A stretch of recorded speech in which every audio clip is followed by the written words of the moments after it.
अजितदादांच्या अपघाताचा अघोरी पूजेशी संबंध असल्याचा संशय अमोल मिटकरींनी व्यक्त केलेला आहे। अघोरी पूजा आणि विमान अपघाताचा संबंध नाकारता येत नाही असा खळबळजनक मिटकरींनी केला। तर काही लोकांना अजितदादा नकोसे झाले होते का असाही सवाल मिटकरींनी उपस्थित केलाय। यामागचा मास्टरमाइंड कोण आहे? कॅप्टन अशोक खरात यांचे काही मोठे भक्त आहेत का? तसेच त्यांचे व्हीके सिंग यांच्याशी संबंध आहेत का?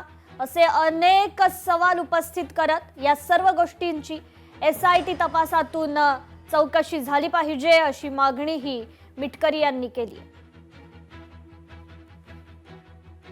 या माध्यमातून एक प्रश्न उपस्थित होतो की असं लिंबू भारणं, तिथं पूजा करणं हा जो अघोरी विद्येचा प्रकार केला गेलेला आहे त्याच्या मागे दादा नकोसे झाल्याचं काही लोकांना वाटत होतं का?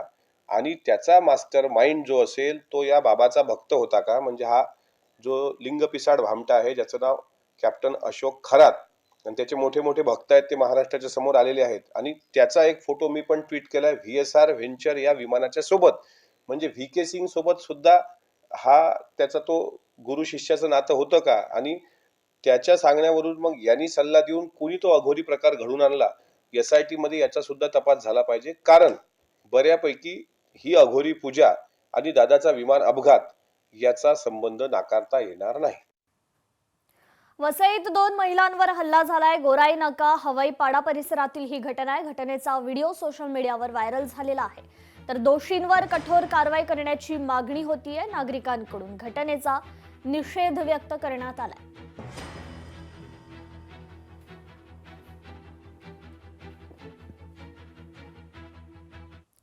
नंदुरबारचं पालकत्व मुश्रीफांना नकोसं असल्याच्या चर्चा आहे। जोपर्यंत दुसरा नेता ही जबाबदारी स्वीकारणार नाही तोपर्यंत नंदुरबारचा पालकमंत्री म्हणून काम करेन। माझी अडचण अजितदादांना माहीत होती असं वक्तव्य मंत्री हसन मुश्रीफांनी केलंय। माझी अडचण प्रदेशाध्यक्ष सुनील तटकरे साहेबांना माहिती होती, परंतु उपमुख्यमंत्री सुनीलरावांनी नवीन आहेत त्यांना काय माहिती नव्हती। तरी सुद्धा त्यांच्या आदेशामुळे मी आता ही जबाबदारी स्वीकारलेली आहे। आणि नंदुरबार जिल्हा हा आदिवासी बहुल जिल्हा आहे आणि आता आदिवासींचे प्रश्न समजण्यासाठी मला चांगली संधी मिळेल। आणि जोपर्यंत ही जबाबदारी माझ्याकडे आहे, जोपर्यंत दुसरा मंत्री ही जबाबदारी घेणार नाही तोपर्यंत आपण चांगली आणि प्रामाणिकपणानं नंदुरबार जिल्ह्याची सेवा करू असा माझा विश्वास आहे।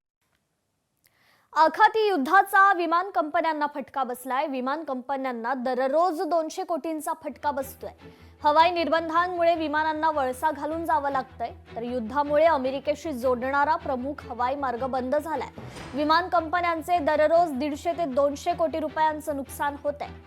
युद्धामुळे घालण्यात आलेल्या हवाई निर्बंधांमुळे विमानांना वळसा घालून जावं लागतंय। चालू आर्थिक वर्षात विमान व्यवसायाला जवळपास 18,000 कोटी रुपयांचा तोटा होण्याची शक्यता आहे। पश्चिम आशिया हा विमानांसाठी अतिशय महत्त्वाचा प्रदेश मानला जातो। हा प्रदेश भारताला युरोप, आफ्रिका, उत्तर अमेरिकेला जोडणारा प्रमुख हवाई मार्ग आहे।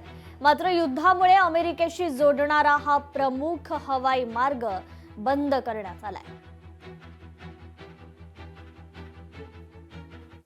आणि आता वाहन चालकांसाठी महत्त्वाची बातमी आहे। पुण्यात पेट्रोलमध्ये 2 रुपयांची वाढ झाली आहे। पॉवर आणि स्पीड पेट्रोलच्या दरात ही वाढ करण्यात आलेली आहे। आता पेट्रोलचे नवे दर हे 113.77 रुपये असणार आहे। आखाती देशामध्ये सुरू असलेल्या युद्धाचा हा फटका समजला जातो।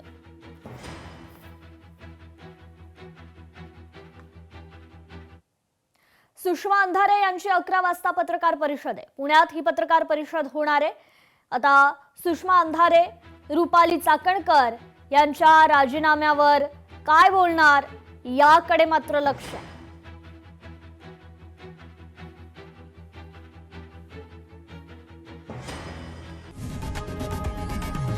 लोकशाही मराठी ऐका, पहा, जागरूक रहा।